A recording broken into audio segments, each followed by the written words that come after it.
So what y'all think?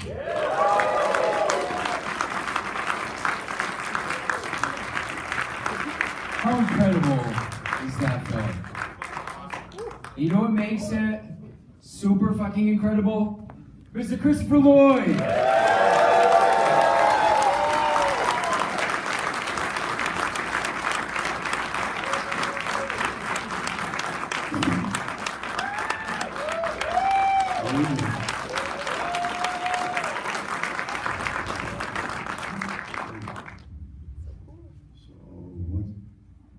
How did it work for you?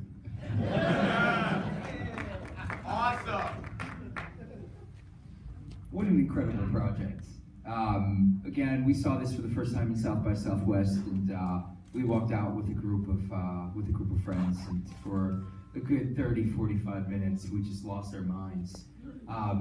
It's rare that you get to see a man of your stature in an independent horror film like this, and I don't want to use the horror word irresponsibly here because I think there's so much more to this film. But I'm just curious about how you became involved in the project and what it was exactly that attracted you to that character. Well, I'm always attracted whenever somebody brings up work. So, but I read it, and I really liked it. There was a subtlety about it. There was a very wry kind of humor involved, and yet it was rather horrifying.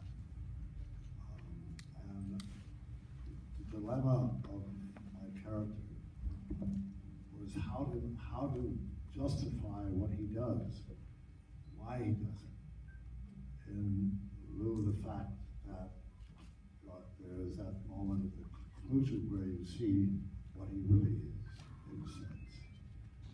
Where did that come from?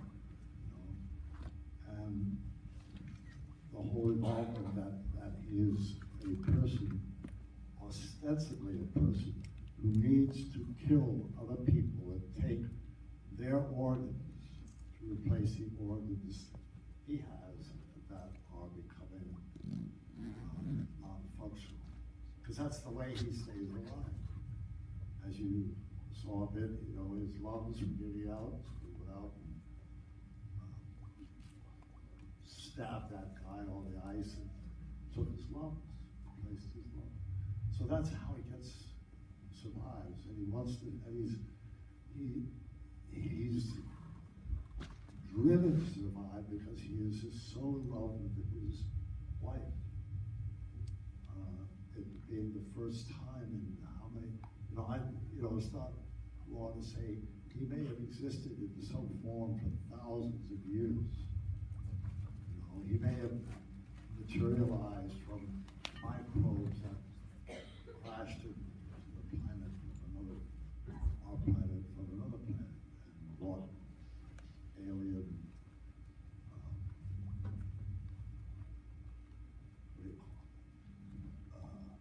bacteria, life cells that took life here on Earth, and he is a result of it. I mean, there's no limit to where you can go with it, but you have to make it believable in terms of the film. And I just thought that's kind of fun. It was kind of exciting. I spoke with the director, Billy O'Reilly, and I thought, I want to do this. Well, it's not often that they say this, but I find myself speechless sitting next to you. So I think what I want to do here is I kind of want to extend this opportunity to the audience and let them ask a few questions if you're okay with that. Sure. Let's do this. Who has a question? Everybody has a question, right? Are you guys just as speechless as I am? Speak now, or for, I can do this. Yes, right here. I remember you so much from Taxi and other, Back to the Future projects where you were playing characters who are so friendly and approachable. And then you've got this guy, Judge Doom. How do you span that sort of personality profile? I don't think too much about how different they are. whether they're dramatic or comic or in some way strange. I just, because it's written in, the way the character is supposed to be is written in.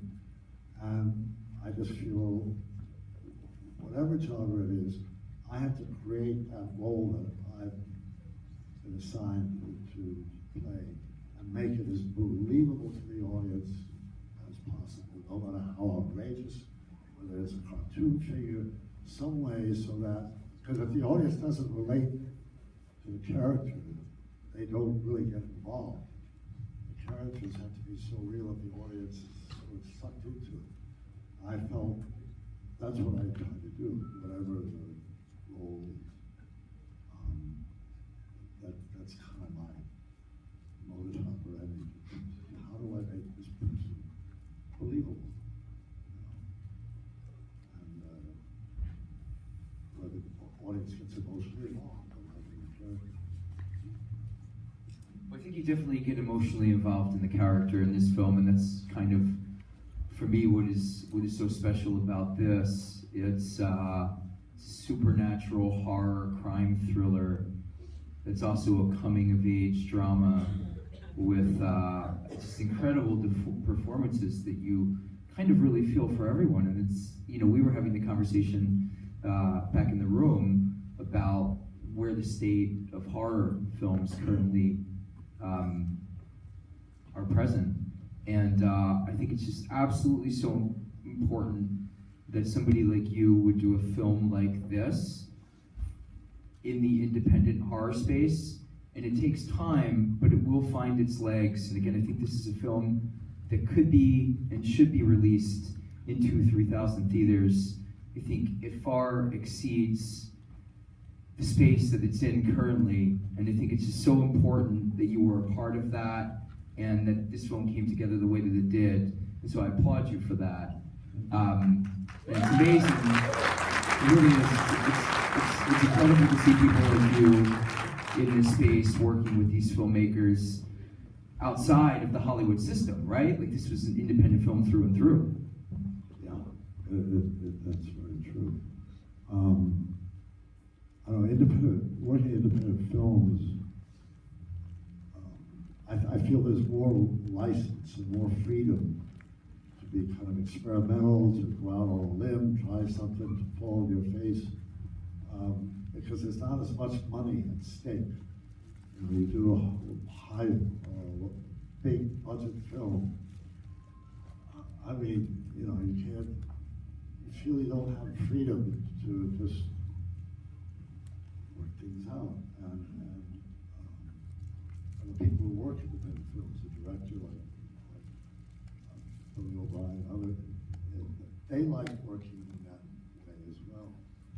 You were discussing how it's a different way of operating, and big production film as compared to the independent films. A lot of people prefer independent films because of that. You know, it's not like having a big studio over your shoulder calling the shots. You're on your own. It's nice. It's a creative condition. Amen. Do you mind a couple more questions we'll take? Yes, you. Yes, sir, this may be a little bit off topic, but I just want to say I really appreciate your portrayal of King Graham in King's Quest. I'm a big King's Quest fan. It's kind of fun. Oh, it's awesome. I've been a fan, and when I heard you were playing King Graham, it was awesome. So I just want to say thanks for that. It's awesome, and the movie was incredible too. So appreciate everything you've done. Saw a bunch more hands. I see him. Yes. Yes. Yeah. I just wanted to say I enjoyed the relationship between you and the lead. Those guys spoke in Max's name. Max Records. Yes. Yeah, I thought a lot of respect and the friendship between you two. Throughout the movie, kind of stood out on its own, really, without the creature part of the movie. You know, and it's a good question, or it's a good comment that could be related to a question, but what was your experience working with Max? Did you have an on-set, off-set chemistry? I think we have a lot of respect for each other. he's very solid, you know, he's very grounded, he knows, he's got his talent and his way of approaching things. But, as I do, you know, I have mine, and we just sort of respected that and found ways, found it. And it was also the estrangement between us, whatever, as being strangers, since we didn't know each other that well, it kind of worked for the film, you know, for the characters of the film. But he was great to me. He has a great persona and a look and intelligence. And, you know, he's smart. And he's cool. We have time for one more question. Yes, at the very top. Nope, you who just looked at the very top. Yes, you. I was wondering, do you enjoy watching your own movies? Like if you see them on TV or something? Do you enjoy watching your own films? Yeah. That's kind of interesting because I've done film over quite a few years now.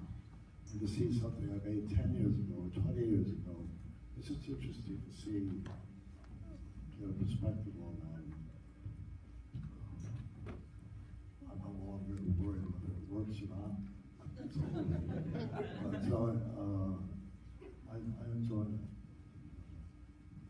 Listen, I think I speak for everyone when I say you're an absolute legend to all of us, and I can't be more thankful for you to be here in front of this crowd at our festival for this film, which again is very special, and for it to live on, and it will live on. Sometimes these movies take time.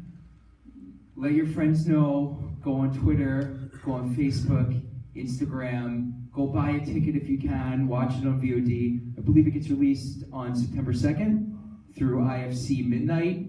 So let everybody know how much you love this film. And again, let's give a big round of applause for Mr. Christopher Nolan.